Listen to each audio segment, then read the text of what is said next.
If you've ever had your heart broken, you know the feeling. In all those quiet moments, there's this one question that just echoes, right? Why? Why would God let you pour your heart and soul into someone only for it to end?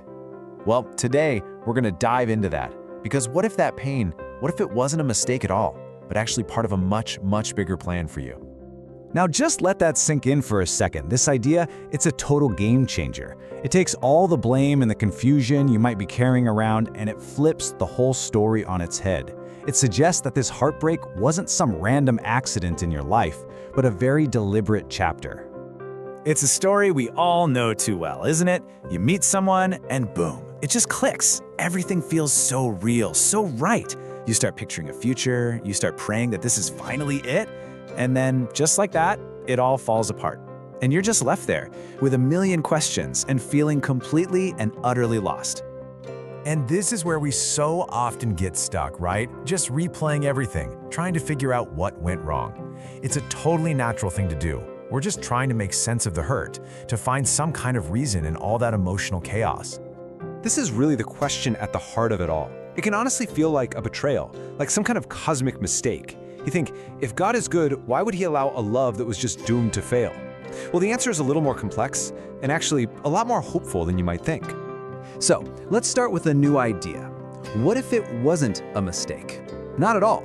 Instead of seeing it as some huge detour from your path, what if this relationship was actually a crucial part of the path? A part that had a purpose you just couldn't see while you were in it. And here we can see this really powerful contrast between what it felt like and what it really was. You know, what felt like a cruel twist of fate was actually preparation. What felt like this giant, painful mistake was really an essential lesson. And what felt like a detour that set you back for years was actually a revelation about who you are and what you truly need. This brings us to a concept called a teaching love. And the idea is pretty simple. Some relationships aren't meant to be our forever destination. They're meant to be our classroom. They're here to teach us things we could never, ever learn from a book.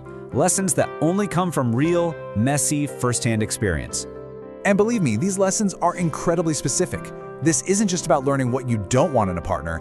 It's about discovering some fundamental truths about connection, about love, and maybe most importantly, about yourself. Okay, lesson number 1, and this one is huge. It's learning to tell the difference between attention and intention. It feels amazing to be chosen, right? To have someone's focus. But that feeling, it is not the same thing as someone having a genuine, long-term intention to build a real life with you. This experience teaches you to look past that surface-level feeling. All right, the next lesson is just as crucial. We so often confuse that intense chemistry with deep compatibility. But intensity, that spark, it can fade. You know what builds a love that lasts? Consistency. That steady, reliable presence that just shows up, day in and day out. One is a spark, the other is the foundation. Oh, and this one's a classic mistake, isn't it? Falling in love with someone's potential, with who we hope they'll become someday, while totally ignoring the reality of who they are right now. This kind of painful experience forces you to stop basing huge decisions on feelings alone and start really looking at the actual foundation of the relationship. Is it solid or not? But you know what? Maybe the most powerful revelation isn't about them at all. It's about you. This relationship, it basically acted like a giant mirror. It showed you exactly where your boundaries are weak. It showed you how much inconsistency you're willing to put up with just to avoid being alone, or your pattern of giving and giving until you're empty. It highlighted all those red flags you chose to ignore. And this part right here is the key. The incredible depth of the pain you felt, it often points to wounds that were already there. That fear of abandonment, that deep need to prove your worth. The relationship didn't invent those feelings. Nope. It just dragged them out into the light so that they could finally be seen and finally be healed. So if this whole experience revealed so much painful stuff, what was it all for? It was all preparation. This wasn't some delay to your happiness. It was a necessary training ground for a love that can actually go the distance. And this is just so important to understand. Timing is everything. Just imagine for a second meeting the right person before you learned all these lessons, before you built stronger boundaries or healed those old wounds. You might not have been ready to receive that kind of love. Or even worse, you might have sabotaged it with your old patterns. So how do you actually turn all this pain into power? Well, you have to get active. You've got to reflect honestly on what you tolerated. You need to raise your standards, not out of bitterness, but out of new clarity. You have to do the hard work of healing your own stuff, and from here on out, you stop chasing and you start choosing, intentionally. This means you've got to completely reframe that feeling of wasted time. It wasn't wasted. That period of your life was actually protecting your future happiness. It gave you the time and the growth you needed to become someone who can not only attract the right love, but who can actually sustain it. Okay, let's bring all this together with the final, most empowering way to look at this. This whole experience, it wasn't God rejecting your desire for love. Not at all. It was God redirecting you toward the real thing.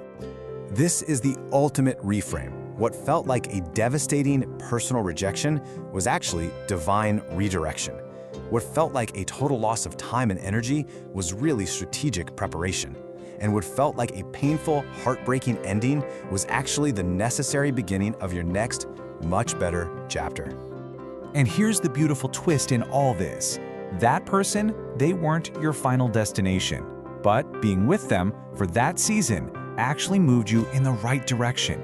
A direction toward more self-awareness, more healing, and a much clearer picture of what a true, healthy love is supposed to look like.